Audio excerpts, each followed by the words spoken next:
All right, good afternoon, everyone. Good afternoon. All right, we're going to go ahead and get started. We are pulling some more chairs and getting people seated, but let's get going. Thank you for being here for day 2 of Design ADAC. I'm Katie, the general manager here at ADAC.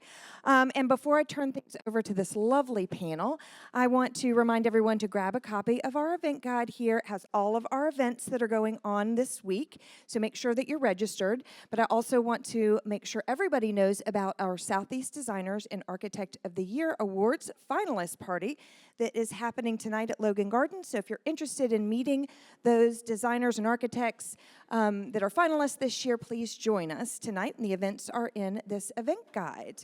There's also some other great things in this event guide, including a look back at last year's winners of the award and our new showrooms that you must check out while you're here this week.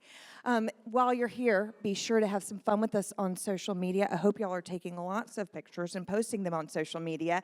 Use our hashtag DesignADAC. Our handle is at ADAC Atlanta. And then all of our showroom sponsors, our media partners, and our speakers' handles are in this event guide as well. So tag everybody, tag us, we'll reshare, and we'll show everybody about how much fun we're having at Design ADAC. I want to thank Regas Interiors, Kim Regas, for our stage decor. She sourced everything out of ADAC, so if you're interested in any of the pieces on stage, check out our resource book that's located in the back of the presentation room. And with that, I want to thank a couple of people. Our sponsors today are Made Goods, and after this panel presentation, we're going to go upstairs for a fun reception at their new showroom, or their expanded showroom, in Suite 403, and we will also have a book signing with Caroline, so be sure to join us while we're there. And then I want to say a special thank you to our media partner today, that is VERANDA.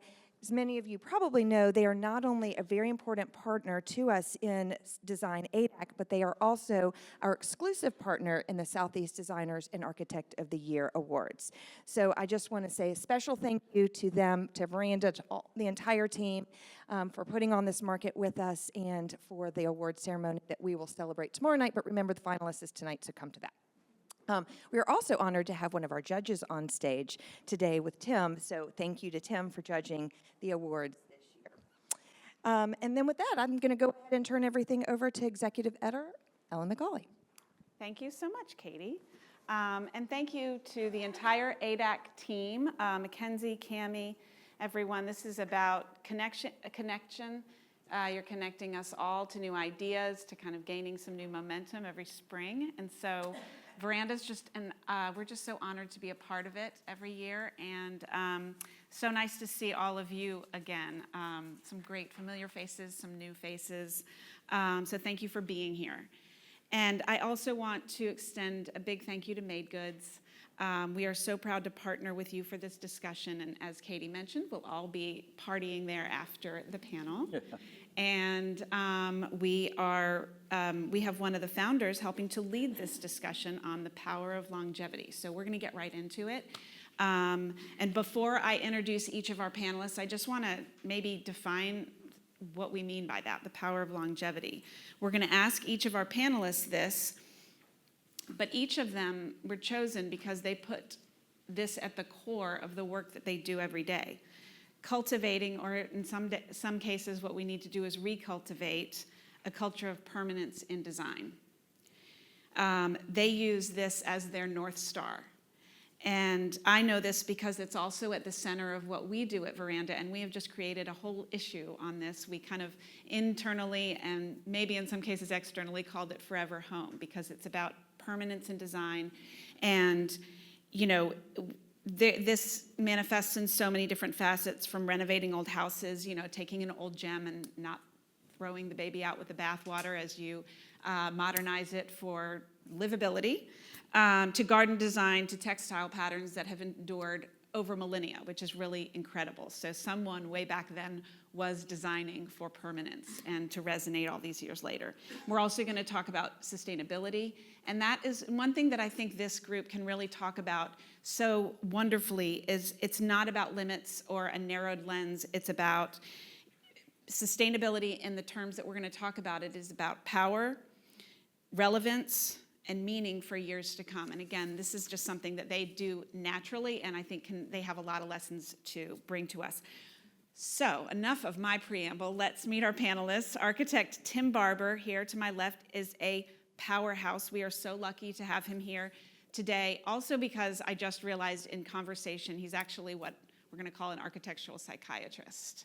Because the way that he looks at why we build and what we do and why we want the things that we want is so informative and interesting to me as I think I was a wannabe psychologist before I realized I just had to be a writer. He is an Ohio native who spent the last 30 years building his architecture practice in Los Angeles. Tim Barber Architects. And I've been learning from him since I started in national magazines. He is a founder and former president of the ICAA's Southern California chapter and a strong advocate for sustainability and involved in the Los Angeles Conservancy, Tree People, and Habitat for Humanity. He also teaches at NYU and is working with the design community all over Los Angeles in the rebuilding effort after the devastating fires earlier this year. And what they do now will teach us a lot about designing for resiliency and for the future. Welcome, Tim. Thank you. Can I ask before we move forward, how is Los Angeles right now? We're making progress. Building codes are being defined. Toxic materials are being scraped. But I have to say that the prospect of losing everything in 15 minutes where you don't even know what to throw in your car when you're asked to vacate has changed the way our clients and we look at the world. It's thinking about that for the long term has become part of our design process. It's just been so much upheaval. Yeah. But we'll get there. Yeah, we've all been thinking about you from afar and knowing that just because it's out of the news, it's not over. This is just beginning, and I think we're going to talk a little bit more about that as well. So thank you for being here. Sure. Caroline Gidiere is an interior designer based in where I live in Birmingham, Alabama, and author of Interiors for a Life in Good Taste, which published just over a month ago. And am I correct in saying it's already in its second printing? It is, after the first day. That's About incredible. a day. So luckily we have started printing it again, and so we will be able to buy it after this, and she'll be able to sign copies. Caroline studied architecture, art, and literature in Paris and throughout Europe. Her own home graced the cover of Veranda in the spring of 2020, which I remember because we went out for happy hour to celebrate it all, and it was like our last happy hour drink that we were allowed to have before we were all shut inside. So that was, but it was March, April? March. Yeah. March, That's April right. issue. And it came out at the end of February. That's right. That's Yeah. right. So Yeah. it was this wonderfully spring cover, and it was her own home in Birmingham. So, and we named her one of our 6 Next Legends in the year following, I believe, Next Legends of Design.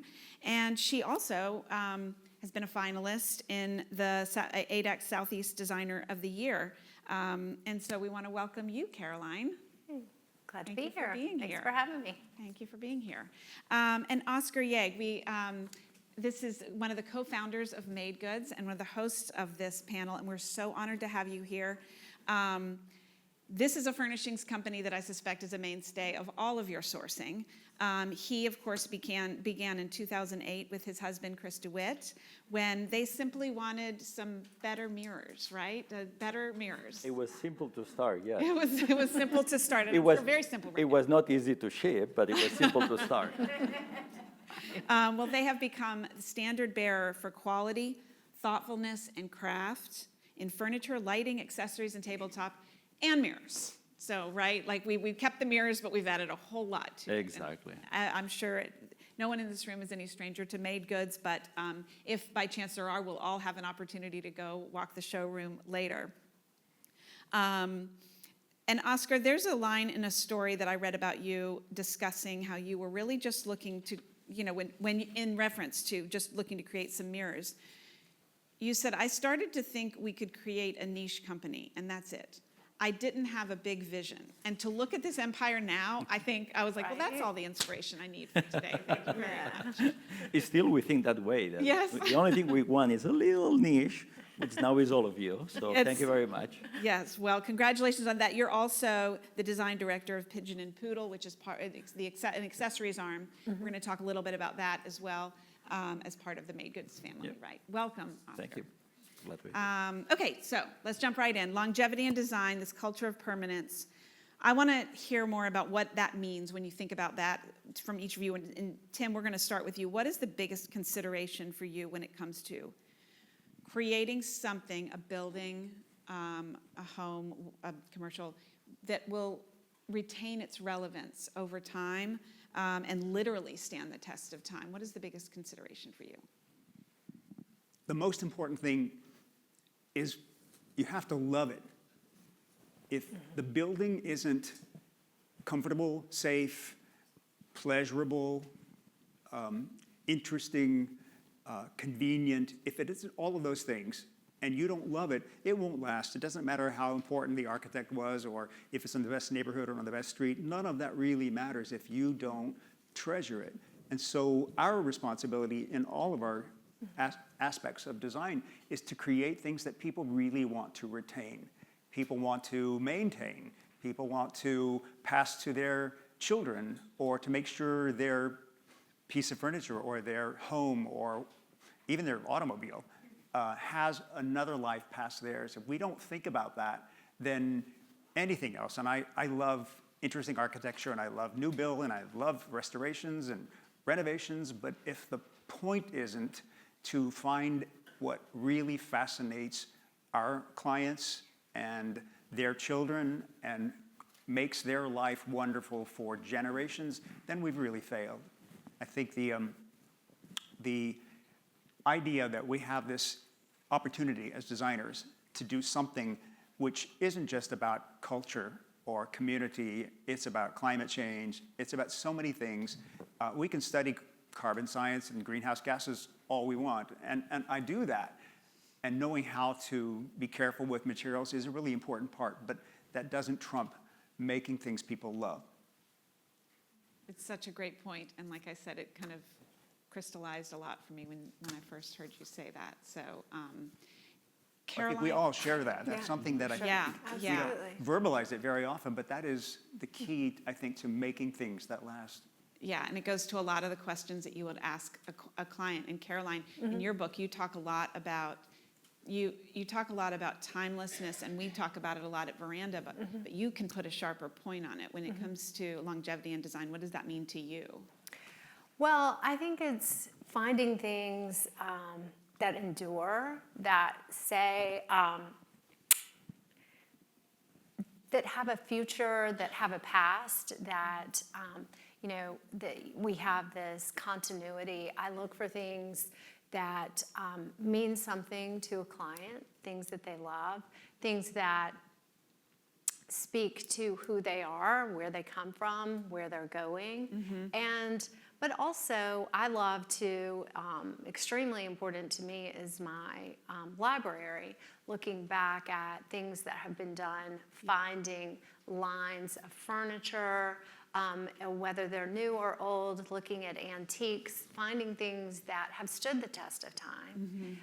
Because if I stay in this milieu of things that have endured, then I know that I'm assimilating a design that will also endure, because it's too expensive to buy things that go away or you want to remove or take away because they have a date stamp on them. Yeah. So when you walk in the room, you're like, oh yeah, I remember when everybody loved those 10 years ago, when that coffee table was popular, when everybody had one of those. You don't want to fall in that trap if you don't have the funds, and I think we shouldn't encourage people to purchase things that aren't going to take them for the next 20 years, where we replace things that have simply worn out instead of replacing things because they have a date stamp on them. Yeah, that's a great point. And Oscar, something that you must think about all the time. That's part of the design element. Yeah. For us, I think it's really important. One of the best testaments of the way we think and design is that 40%, 50% of the collection that we launched 16 years ago still is in the showrooms.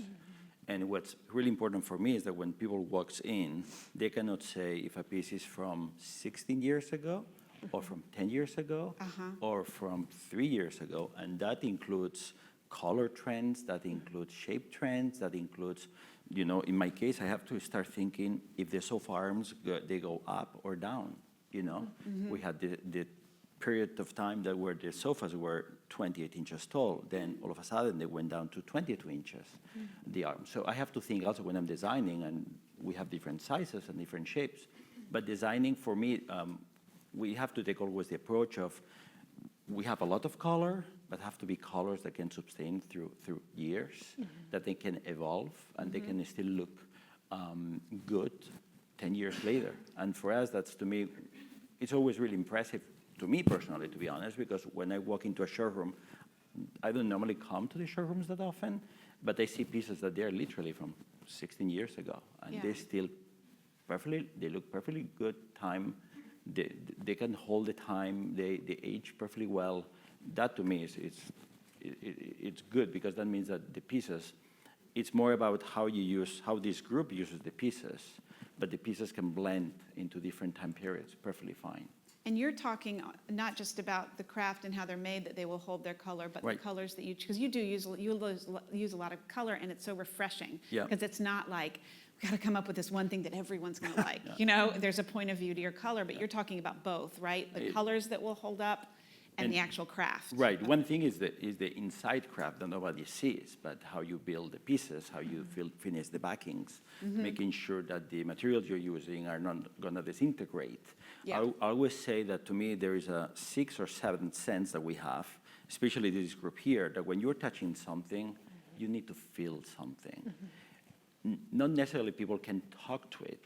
Nobody can describe to it. But when you're talking about a piece of furniture, and nowadays that the internet sells you all these beautiful things for little money, but when you're touching it, you have to be feeling something.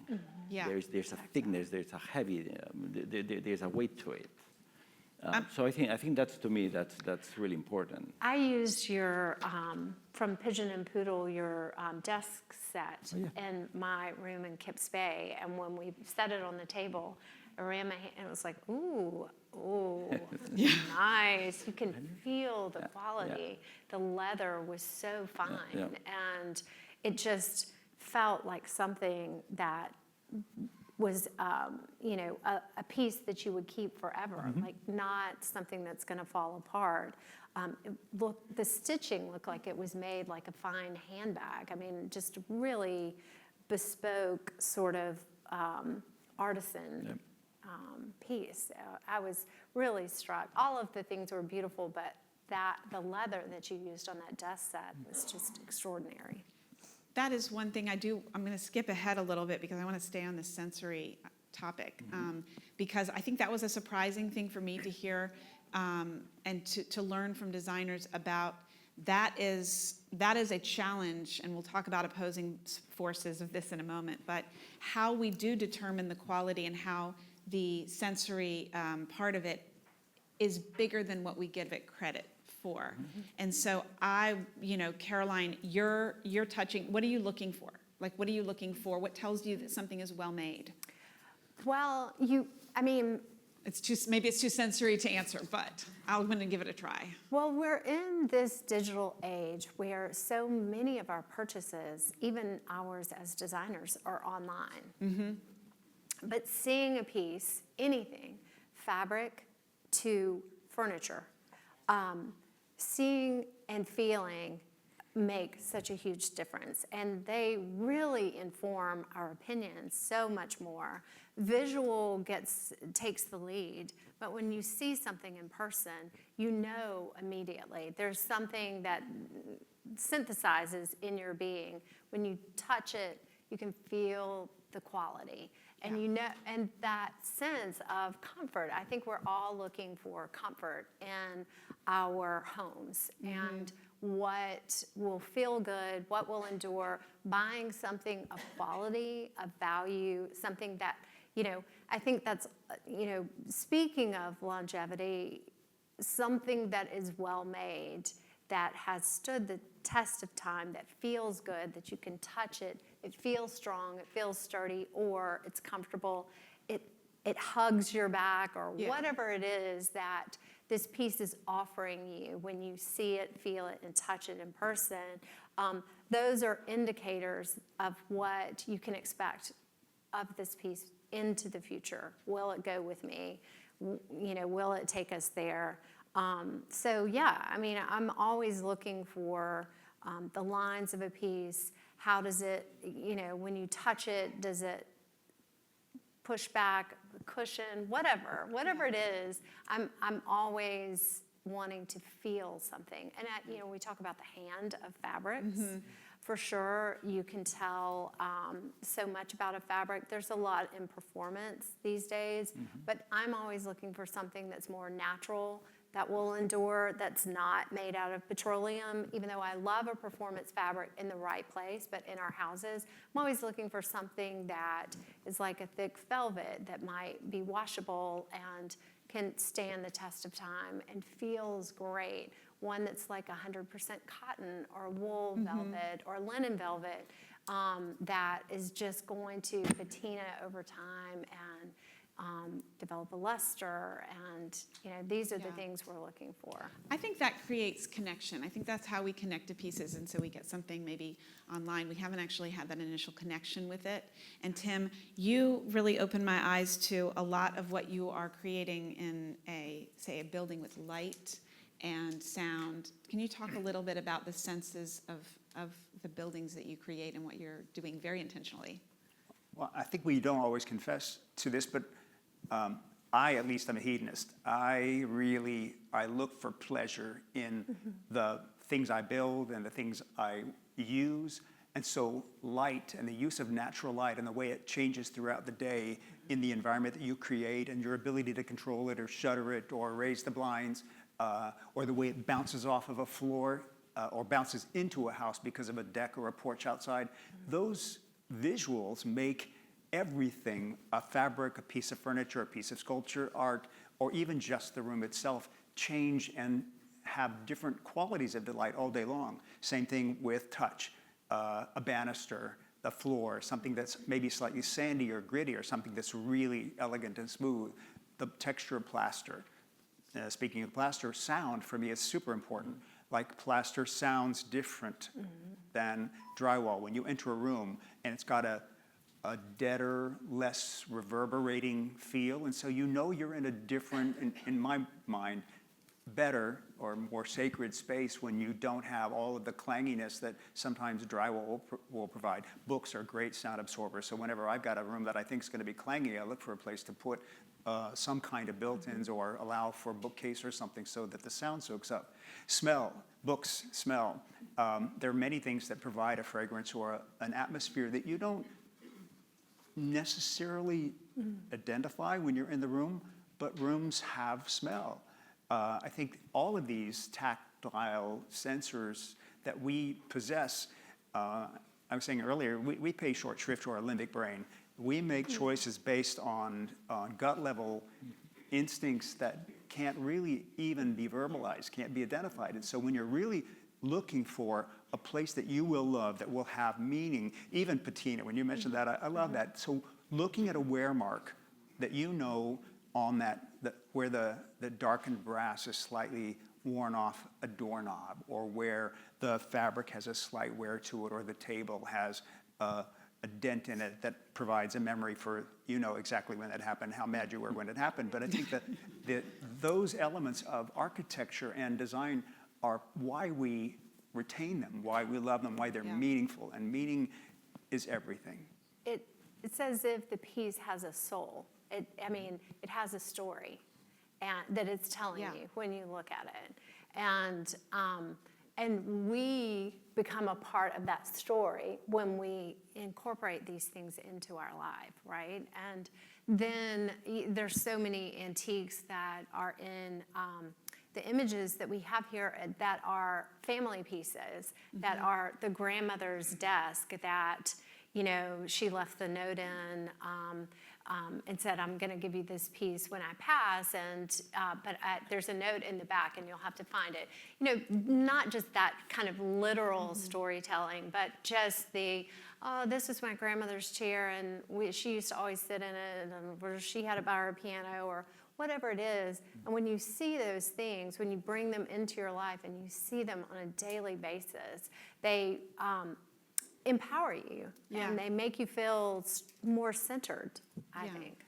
And you know, I think there's something to it as we get into a spicier part of the conversation about opposing forces, what is really working against longevity right now. One of the things I think of is you have this grandmother's chest or chair, and right now we think, well, I want these lines and I want this, and you can have pretty much anything you want, but then you have something with this soul that's been passed down to you and that you already have a connection with, and that's, to me, where longevity meets all of this, which is there's already a connection. So it's less about kind of perfection of what you think is exactly you. There's something that actually might already be there, and we'll talk a little bit about how antiques play into some of this. So let's get into opposing forces. What are the biggest threats to longevity? We've talked in this room before about disposability,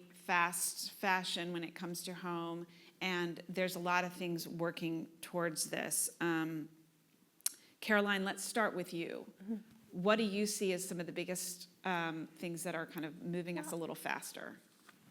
I think the obvious answer to that in this digital age, I mean, and the change of the algorithm on TikTok to Reels to our, on Instagram, and how we are flooded with images, and how quickly trends are progressing because they hit all of us immediately, and then we all buy into them in a way that your algorithm sends you more and more and more of that same thing. And so we fatigue of it so quickly, and we're on to the next. And so this is a real challenge, I think, in the design world, particularly where clients are like, oh, well, I've seen that thing, that so much. It's, I get to a point where it's like, let's pretend we live in a world without trends. Now let's decide what do we like, what do we love, and what works in this space. Not what have I seen, what have other people done. Let's, good or bad, it's almost like you want to whitewash it all and make it all go away when we start talking about crafting your interiors. Yeah, and so your way of combating that is to ask more questions of your client, right? Because I'm sure everybody in this room has dealt with this as well, too. Like, I hear what you want, and then there's this word, Why are we choosing mauve here? Is it because it was, a color story, or have you always loved mauve? And what shade of mauve? And why do you love it? And how does it work in this space? Like, what mood is it going to put us in when we are using this room, and do those work? As opposed to just saying, well, everybody's doing mauve this year, and I found this fabulous mauve fabric. That's just even though that's maybe the ones that they pull to the front and are easy to go to, it's harder to make things endure when you start with a trend. Yeah. Oscar, I think for me, when I'm designing, a really important thing for me is how is my customer going to use it?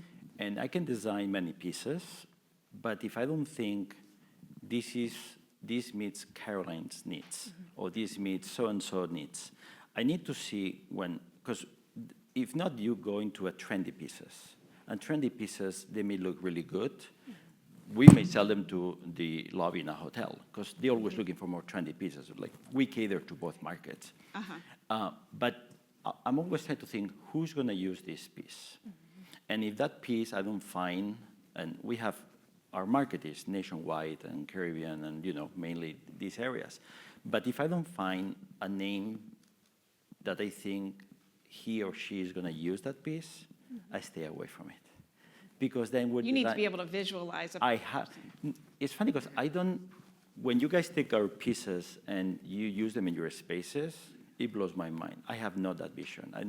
I don't have that such a. I cannot visualize how it's going to be used, but I can visualize the piece.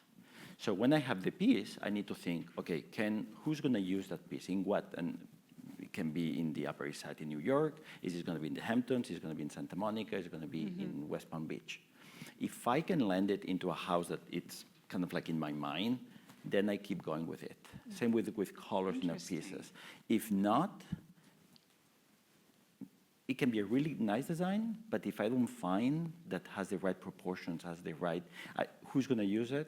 Yeah. I set it aside, because then you're going to be creating pieces that they're not going to last in places, because you're not going to be able to use them. Yeah. So that's why for me it's really important when I'm here normally in these sections, where I like to be in this side, I'll always like to be in the other side talking to all of them, to see where they're going, where we're going. And for us, it's so important that the pieces need to be blended into an environment.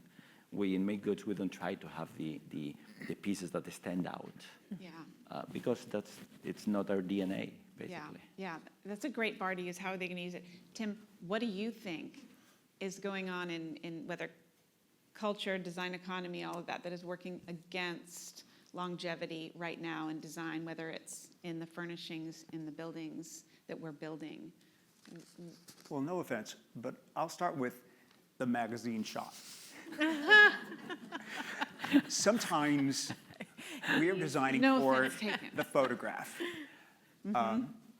And really, that's fine, but if you're not thinking about how it will actually be interior designed or what pieces might be there, and allowing for those to be different and changeable as much as your client might want that, if you're designing something that is so fixed and is only good at this one angle and only if it's decorated this way, then you've really failed.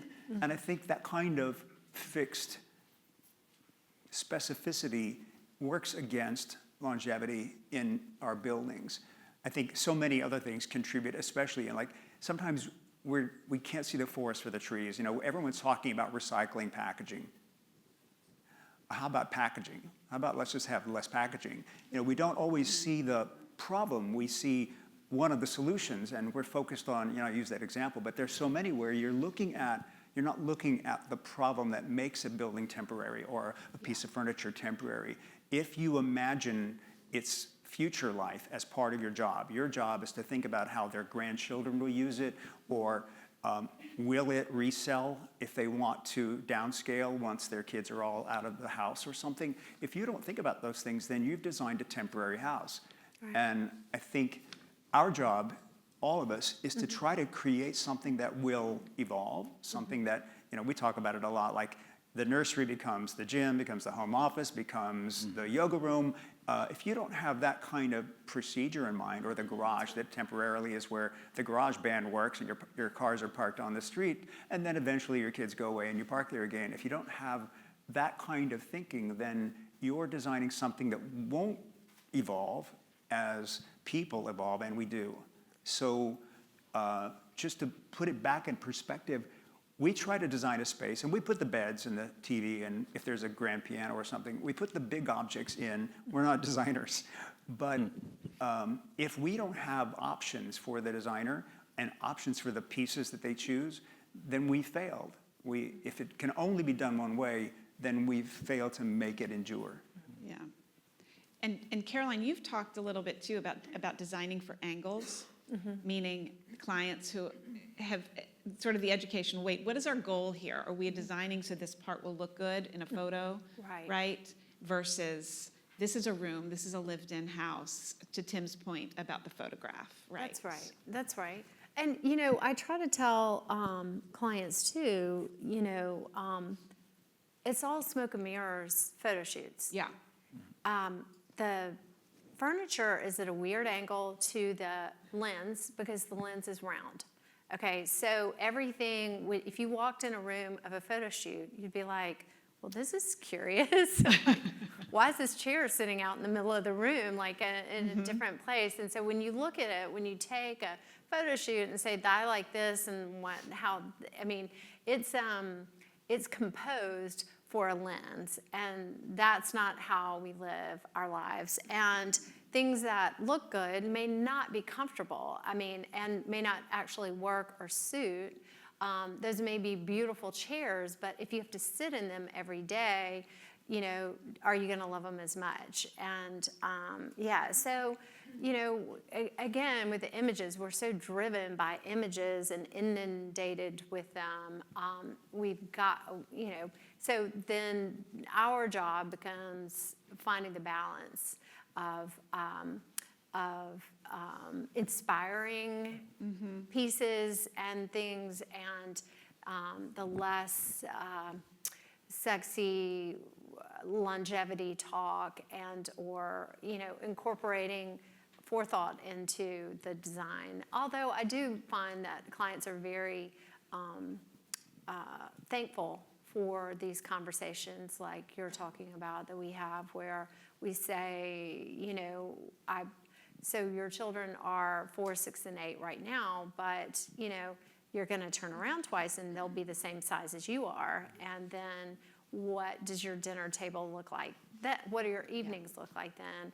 And how about when they come back from college, and then when they have children, where what do the holidays look like? Let's think about this house and all the many phases. Yeah, let's keep you here. Let's keep this house working. Let's make some accommodations. Don't tailor it to this moment. Yeah. Again, like looking in a long arc of time rather than in a particular moment. Yeah, and I can say from an editor's perspective, and I may have said this in these panels before, that sometimes when we can't put our finger on something that really looks beautiful in a photograph, and it's a home submissions meeting, a lot of times there's a static quality that tells us that it's not lived in, that it was kind of designed for this shot, and it's a shot rather than a room, and so I think that actually comes across in photos a good bit as well. So it's a great point to make, because everyone's under a lot of pressure. And I would think, like you said, it could be a breath of fresh air both for clients and for designers, I think it's also hard sometimes. They're really beautiful rooms that are impossible to photograph. Yeah. When you step into them, there's no way to get a camera in there and capture the feeling of the room when you're in there and what it offers to the inhabitants, right? Yeah. They're rooms that you walk in, and then when you see the photos, you're like, well, this nowhere near the this experience. doesn't work. Yeah. Exactly. Like, Yeah. it was, you wait and you get the photos back, and it's like, well, it's not there. And so there's so much difference between digital photography and real life. And that's okay, because that's what the camera's never going to pick up, really, is the sensory feelings. So, and we've talked about the importance of that. We have time, I believe, for one more question, and I don't want to, I want to make sure we get to this one. We talked about just even the word sustainability. I think many of us have struggled with this because it's come to mean so much that it's hard to kind of pinpoint. But Tim, you have managed to crystallize the idea of sustainability in a way that almost like a definition that we could all use. Could you share that with us? Sure. Well, there are, sustainable has 3 ingredients. No, I won't tell that anecdote. Sustainability is environmental, it's financial or economic, and it is cultural. And if you are not keeping all 3 of those ingredients in your sustainability checklist, if you will, as you're looking at something, if it won't be embraced by community or by family or by whomever is using it, or if it can't afford to be maintained or even built or built well, then no matter how much you have recycled materials, no matter how much low carbon concrete you might have used or FSC certified timber you might have used, you've not built something that is sustainable. So those 3 ingredients are key. Yeah, thank you. And Oscar, when it comes to creating new furnishings, and you're thinking you want them to be around for a long time, and that makes them not something that will have to continue to repeat and be cast aside and moved aside, is that where you start with sustainability, or how do you kind of go? I think it's a mix between having pieces that they're going to be able to be moved around, from one room to another and, Yeah. and be used. Multi-use, yeah. It's a multi-use, and we see it all the time that people uses pieces in one room, and then they switch it to the bedrooms, and then they go back to the living room. So I think it's more about having a well-made piece of solid materials that transmits that sensorial thing that we keep talking about, that transmits a certain quality that it's hard to quantify, but then you can keep moving it around, and it can be one piece in one room, maybe one note, but when you move that piece to another room, really syncs. it's a different one. Yeah. Right? Yeah. Yeah, and I had also read that I can see how that happens. I had read that you'll go to the ends of the earth for a specific material, right? So I think that's the kind of thing that's going to continue over time. Right. You've managed to find that and put that into a useful situation. And Caroline, what is sustainability in your work? Sustainability for me is, not only a design that endures, but also the materials that will endure as well, like we talked about before, thinking about what's going to withstand the daily plop and wallow, what's going to make this room, the fabrics that work, that can support and cradle the family and go the distance. I mean, there has to be some durability, and the design has to be classic and timeless, I think. Not all, because we don't want it to be boring or staid or like your grandma's house ever, but we have to weave in, not everything, but there has to be classical lines. I think made goods pieces of furniture are so classical. They have a beautiful personality, but they're not, like you said, they're not trying to be the center of attention. Yeah. And using a lot of things like that make it easier for it to endure. And blending those with antiques is a lot of what you do, and so that's so sustainable because you're repurposing these things from. That's right. And I think. Can I add to that? Yes, I think please. we have short memories. Many of us live in houses that were built before the automobile was common, or radio, or television, or the internet. So we're looking at buildings that have evolved to be responsive to technology. And now we're doing things like, we're doom scrolling, and we're texting like crazy at midnight. We have habits and technology that we should integrate in a healthy way, the way we have integrated other technologies all through the 20th century. But here we are sometimes lost or trapped in a spiral of not knowing how to integrate modern technology, which is super useful, kitchen tools. Like, there's so many things that we didn't have 50 or 100 years ago that we now have. So finding ways and using that memory of how we integrated some brand new technology in 1948 with something that we've cherished for generations, I think is everybody's job, not just designers. I think consumers, homeowners, every other person who's living should be looking for a way to learn from technology, integrate it, but don't let it take over your life.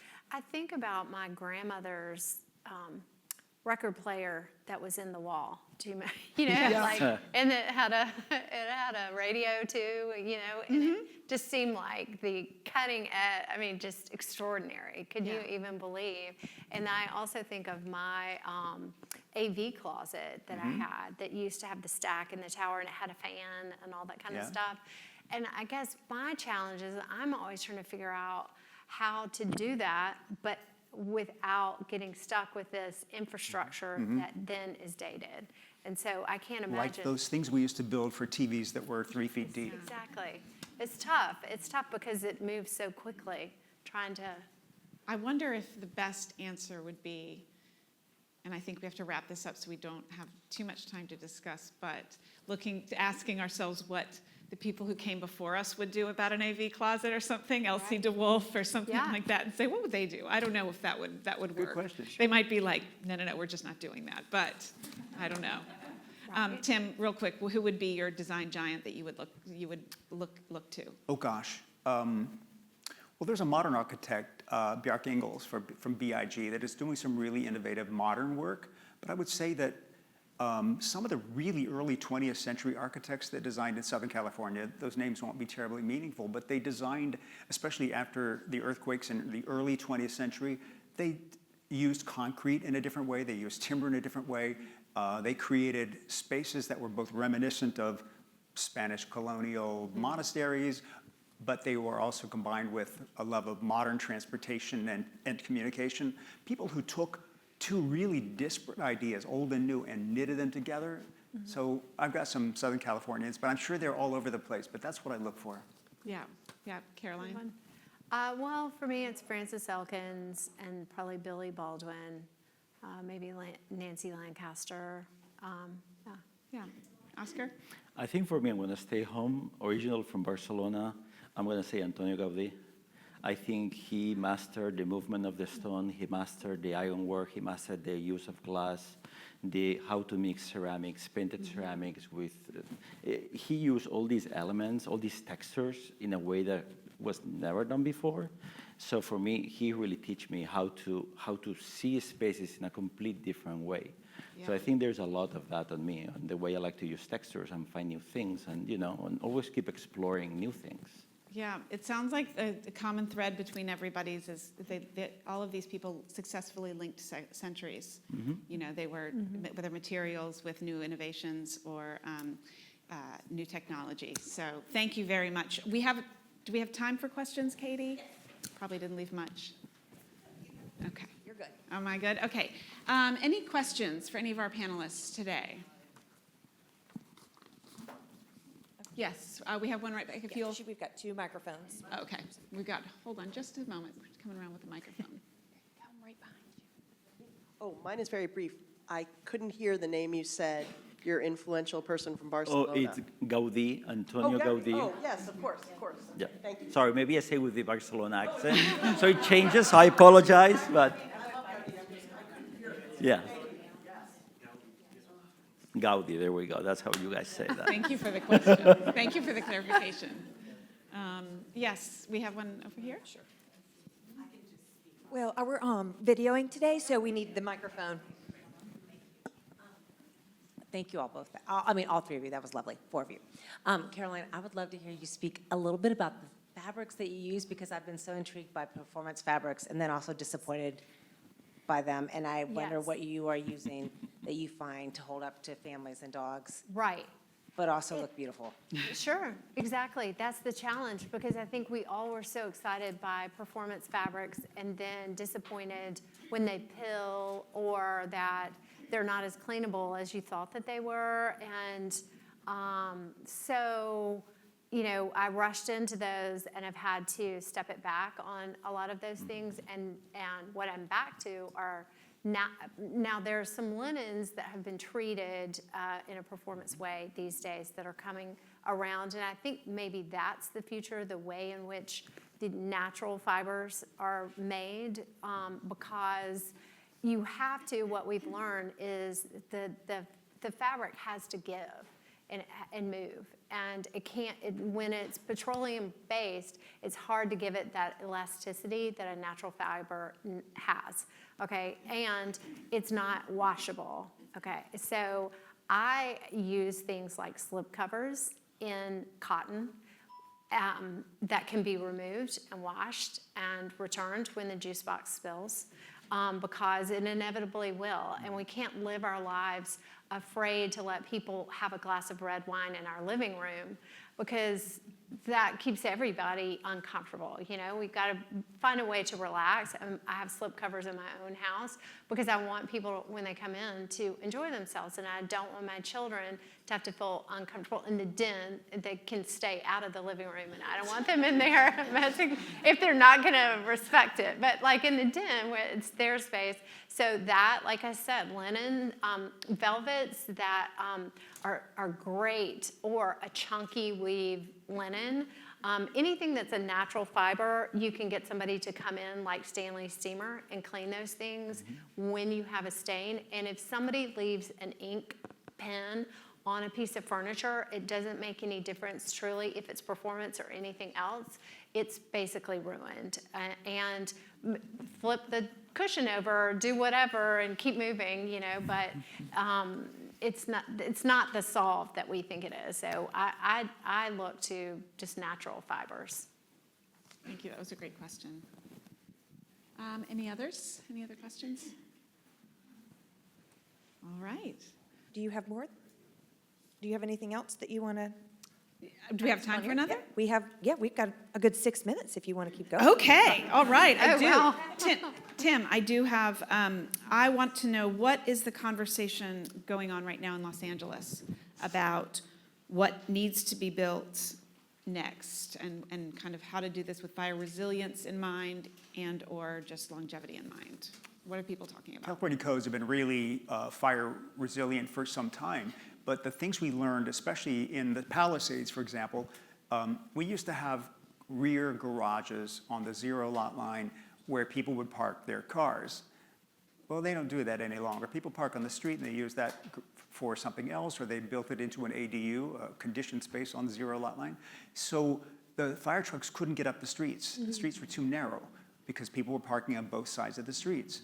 So lesson learned, as we progress and the codes are revised, either we need to require people not to park on the street, or we need to create spaces in the new builds so that they can park at least in their driveway or in the front of their house, which I hate. But I think finding ways to deal with just street widths, things like burying power lines or providing adequate water pressure because so many of the fire hydrants weren't sufficiently supplied.